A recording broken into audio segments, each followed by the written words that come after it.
Hello, I'm Cassandra Brown, certified relational life therapy coach, and I'm here to talk with you about core negative image, or CNI. Core negative image is a really great tool to use in those stuck places in your relationship, those things that come up over and over again when you find yourself having the thought, here we go again, or I knew this was coming. That kind of familiar, stuck, frustrated, angry, sad kind of thing that you're like, I knew they were going to do it, and here we are again. CNI is really great for those kind of moments. So, how do you use CNI? You use CNI to bring to light things that are often in the shadow, the cartoonified negative image of your partner and of yourself with your partner. So, core negative image, or sometimes I call it cartoonified negative image, it's this exaggeration of you at your worst and this exaggeration of your partner at their worst. And the interesting thing about it is that there's a core of truth. There's just a kernel of truth in there that we've built these whole big negative kind of monstrosities around. And getting to hear and encounter when your partner sees you in that core negative image and having tools to actually get out of it, to break the pattern, to not just get deeper and stucker in those patterns, it's a game changer and it's a gift. The process can be a little challenging, so see if you can gather yourself up, hold on to your wise adult, snuggle and be gentle with your adaptive child, and let's get to work. First step for core negative image: take a paragraph or less and write down your partner at their worst. In that situation where you feel stuck and you're like, here we go again. Write down, what is it that they're doing? Who is your partner to you? They're just this angry, entitled, walled off jerk. Okay, great. And then you're also going to do, in those moments, particularly when you are seeing your partner, for instance, as this angry, walled off jerk that's entitled, how do you react? Well, maybe you become a teaching, harping mother figure who has to correct them and keep them from going out and transgressing in the world. So you become this like getting in their business, telling them what they're doing wrong kind of parent figure. And go ahead and, how do you think you appear to your partner in that moment when they're at their worst? What do you think you do? It's probably not you at your best. So what's you at your worst in that moment? Write down your best guess. At the same time, your partner is doing the same thing. They're writing down their cartoonified negative image of you, and they're also writing down what you think is the core negative image of them. Then you go ahead and share them with each other. Now, you only do this if your partner is also on board for doing this core negative image activity. If they're not, you can still do your best guess, check in with your partner, and interrupt your own patterns. But you don't get to tell your partner what you think they're doing without their full consent and being on board with this process too. It'll just go badly, trust me. So you share core negative image with your partner, what yours is of them and what you think theirs is of you. They do the same thing, what theirs is of you and what they think yours is of them. And then you make two lists. You take a piece of paper, divide it down the middle, left-hand side. The things I do that reinforce the core negative image.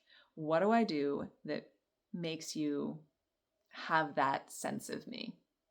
And then what can I do that busts it, that's just breaks the pattern, is different, cognitive dissonance that interrupts the pattern, that says, no, that is not who I am. All those CNI busting behaviors go on the right. So each, you and your partner, make these lists. Make them on your own at first and then brainstorm them together. Beware, it is often very easy to do the left-hand column. What are all the things you do? If it was that example I gave earlier, what are all the things you do that have me thinking you are a walled off, angry, entitled jerk? Okay, well, when you come home and you don't talk to me right away, when you don't offer me a hug or a kiss when you come in or when you're leaving, when you don't tell me what your schedule is like and that you're going to be late for dinner, when you go to bed without saying goodnight, you just roll over and turn off the light. And then sometimes when you're like, you kind of reach out to me in this sexual way, and if I'm not into it, you just go away and read your newspaper. Like these are some of those behaviors. Those all go on the left-hand side. But then on the right-hand side, what are the things that bust that CNI? What are the things that interrupt that pattern? And maybe you could even go towards what is it that how would you like to experience your partner? Well, I like to experience you as available, as tender, as thoughtful, and as being happy to, pull your share of the chores and the work around the house. Okay, so when you pick up the kids from school easily and without complaint, when you rub my shoulders, and there doesn't seem to be an agenda behind it of like, oh, I'm going to rub your shoulders in order that we could be sexual later. When you give me a kiss when you come home and you give me a hug before you leave.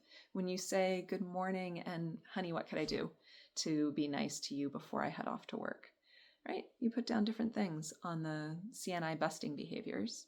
And then here's the really fun part. You and your partner both get what's called a dead stop contract. And hopefully you agree to it with one another. You make this agreement ahead of time and you say, okay, partner, if you notice me in my CNI, this thing that you really don't like and that is so corrosive to our relationship, I want you to say a word. Let's agree on pineapple. Say pineapple. Pineapple to me means stop everything that's happening right now, short of our physical safety needing to be rescued in some way. And I commit that I'm going to do one of the CNI busting behaviors from the list that we brainstormed together. And so pineapple, maybe your partner is walking out the door and they haven't said anything to you yet, or they haven't given you a hug or a kiss, and their hand's on the door and you go, pineapple. You don't need to make a whole big deal about it. Oh, I told you it's really important to me if you give me a hug and a kiss, and if you don't, blah, blah, blah. Pineapple. Your partner stops, takes a deep breath. Oh, right. Turns around, gives you a hug and a kiss, maybe looks into your eyes for a moment, says, I love you, and then leaves for work. It's very efficient, doesn't take a really long time to do a CNI busting behavior. And as we interrupt those flows, those stuck places in relationship and replace them with things that are actually kind and lead to more cherishing, and let you know that your partner cares. Your partner is there for you and cares. It builds connection. It builds love. It reverses the corrosion of resentment and contempt, and it can be really, really powerful. Please try it out. Let me know how it goes. I look forward to hearing from you.